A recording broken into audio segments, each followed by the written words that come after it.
Hi everyone, Georgia here. Gee, I've missed you. Welcome back to OneHope Kids Term 3, episode number 4. Well, we're back in lockdown again, remote learning at home. And it's important in these times that we keep exercising our faith.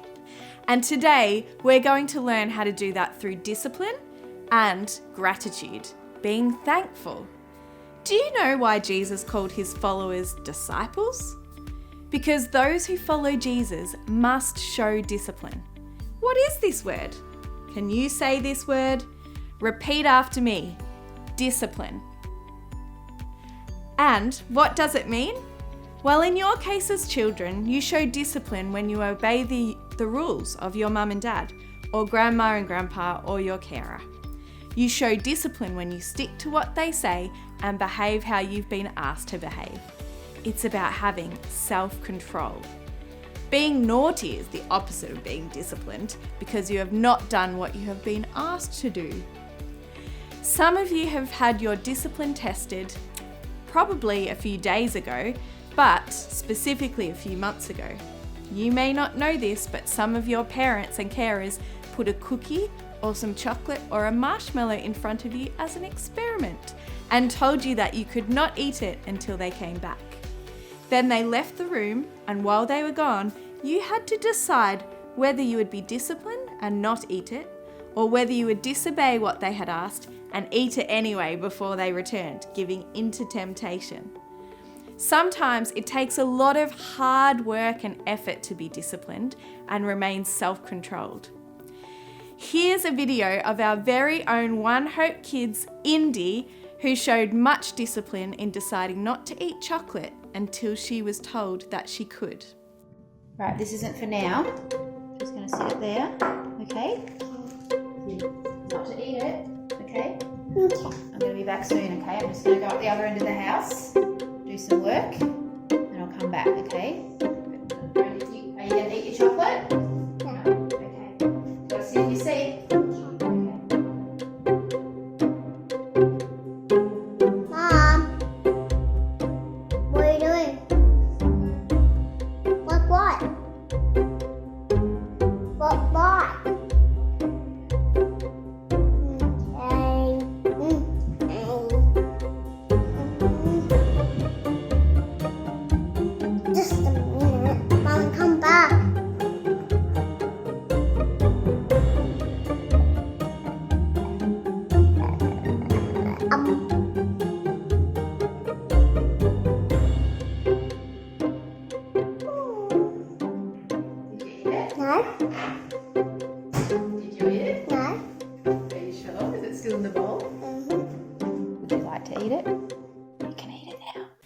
Well done, Indy. We are so very proud of you. That was great self-control.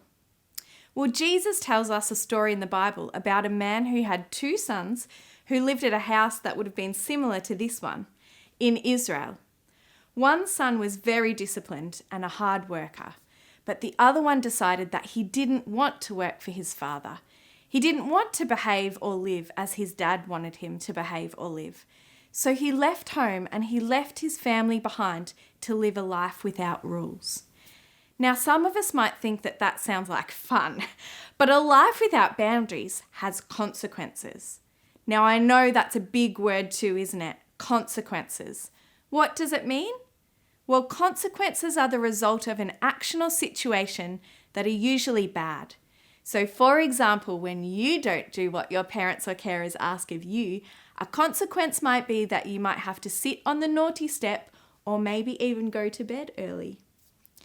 This man who left his family was not disciplined. He wasted all his money on things that would displease his father until he had no money left. And one morning he woke up in a pig pen, poor and all alone. He thought to himself, "I'm sorry I did this. I don't want to go home because I'm ashamed of how I have lived and for abandoning my family.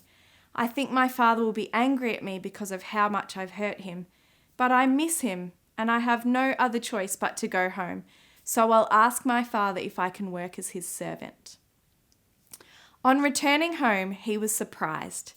He learnt the true meaning of a father's love. As he approached the house, his father was watching for him, waiting, and instead of showing rage, he ran to his child and kissed him before he even said a word.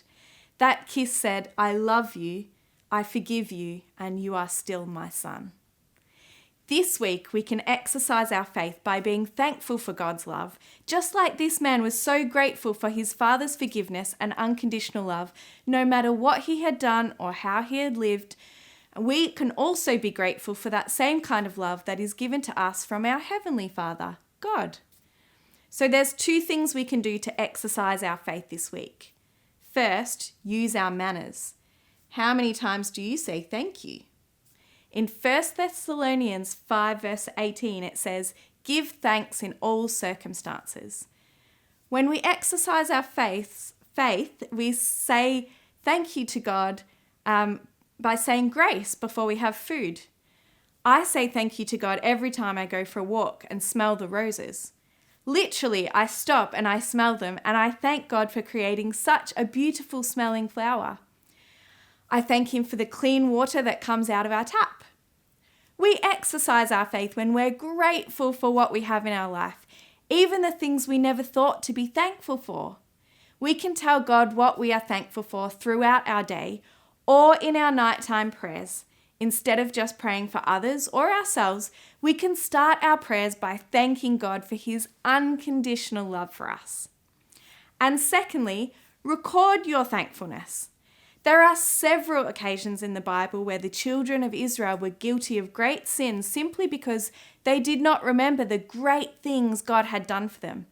So we need to be careful not to fall into this trap ourselves.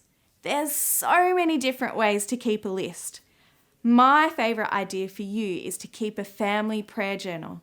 This is a place where you could record the many blessings that God has given you each and every day, as well as your prayer requests as a family.